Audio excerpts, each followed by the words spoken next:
দিনহাটা চওড়াহাট বাজারে রাস্তার কাজের সূচনা করেন উত্তরবঙ্গ উন্নয়ন মন্ত্রী উদয়ন গুহ। শুক্রবার রাস্তার কাজের সূচনা হয়।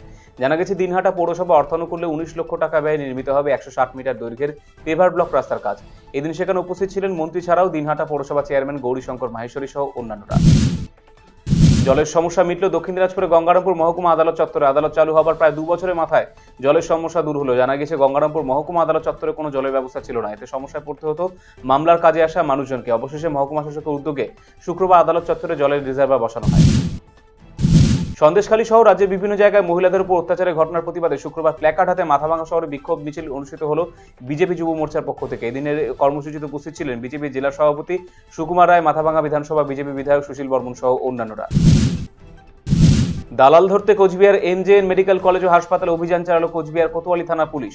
শুক্রবার দুপুরে আইসি তপন পালের নেতৃত্বে পুলিশের একটি দল অভিযান চালিয়ে হাসপাতালে আউটডোর, ব্লাড ব্যাংক সহ বিভিন্ন এলাকায় অভিযান চালিয়ে 4 জনকে আটক করে। দীর্ঘদিন ধরে হাসপাতালের দালাল চক্র সক্রিয় উঠেছে বলে অভিযোগ। সরকারি কর্মীর স্বীকৃতি প্রদান, বেতন বৃদ্ধি, কাজের জন্য অ্যান্ড্রয়েড মোবাইল প্রদান, পালস পোলিও টিকাকরণ কর্মসূচির জন্য উৎসাহ ভাতা বৃদ্ধি সহ একগুচ্ছ দাবি দেওয়া আদায়ে আন্দোলন নামলো all India United trade union centre অনুমোদিত পশ্চিমবঙ্গ আশাকর্মী ইউনিয়ন। শুক্রবার দুপুরে আশাকর্মীরা কর্মবিরতি পালন করে জড়ো হয়েছিলেন তুফানগঞ্জ 1 নম্বর বিডিও অফিসের সামনে। সেখান থেকে মিছিল বের করে তুফানগঞ্জ শহরের বিভিন্ন এলাকা পথ পরিক্রমা করে তুফানগঞ্জ পুর ভবনের সামনে গিয়ে শেষ হয়।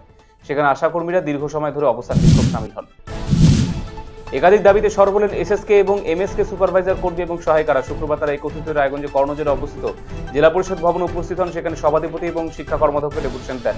SSK MSK academic supervisor Nandita Sarkar জানিয়েছেন, 2024 বাজেটে তাদের কথা সরকার ভাবেনি, তাই অবিলম্বে বেতন বৃদ্ধি, ইপিএফ চালু সহ একাধিক দাবিতে সরব হয়েছেন তারা এবং ডেপুটেশন দিয়েছেন। আগামী 6 তারিখ বিকাশভবন অভিযান করবেন তারা। মুখ্যমন্ত্রী মমতা বন্দ্যোপাধ্যায় ঘোষণা করেছিলেন 100 দিনের শ্রমিকদের বকেয়া টাকা রাজ্য সরকার মেটাবে। সেই ঘোষণা মতোই শ্রমিকদের অ্যাকাউন্টে বকেয়া টাকা ঢুকতে শুরু করেছে। কেন্দ্রের বঞ্চনা সত্ত্বেও রাজ্যে কোষাগার থেকে শ্রমিকদের বকেয়া মিটিয়ে দিচ্ছে নবান্ন। মোবাইলে টাকার মেসেজ দেখে খুশি হচ্ছেন শ্রমিকেরা। এবার এই শ্রমিকদের নিয়ে সভা অনুষ্ঠিত হল মালদা জেলার মানিকচকের নূরপুরে। শুক্রবার অনুষ্ঠিত হল সভা। মানিকচকে বিধায়ক সাবিত্রী মিত্র, নূরপুর গ্রাম পঞ্চায়েত কর্তৃপক্ষের উপস্থিতিতে সভা অনুষ্ঠিত হয়। গত 3 দিন ধরে চলছে আইডলস ক্রিকেট ক্লাব রায়গঞ্জের উদ্যোগে এবং জেলা ক্রীড়া সংস্থার সহযোগিতায় নকআউট ক্রিকেট টুর্নামেন্ট। শুক্রবার টুর্নামেন্টে 2টি সেমিফাইনাল খেলা অনুষ্ঠিত হয়। প্রথম সেমিফাইনালে 101 রানে জয়লাভ করে রায়গঞ্জ টাউন ক্লাব। অন্যদিকে দ্বিতীয় সেমিফাইনালের খেলায় অংশগ্রহণ করে মালদা এবং প্রতিবাদ ক্লাব।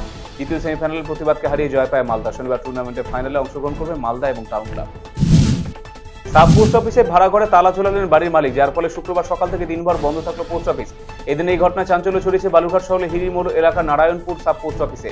এদিকে এ নিয়ে বালুরঘাট থানায় লিখিত অভিযোগ দায়ের করেছেন পোস্ট অফিসে পোস্টমাস্টার রঞ্জিত কুমার রায়। এদিকে দিনভর পোস্ট অফিস বন্ধ থাকার ফলে সমস্যায় পড়ছেন গ্রাহকেরা।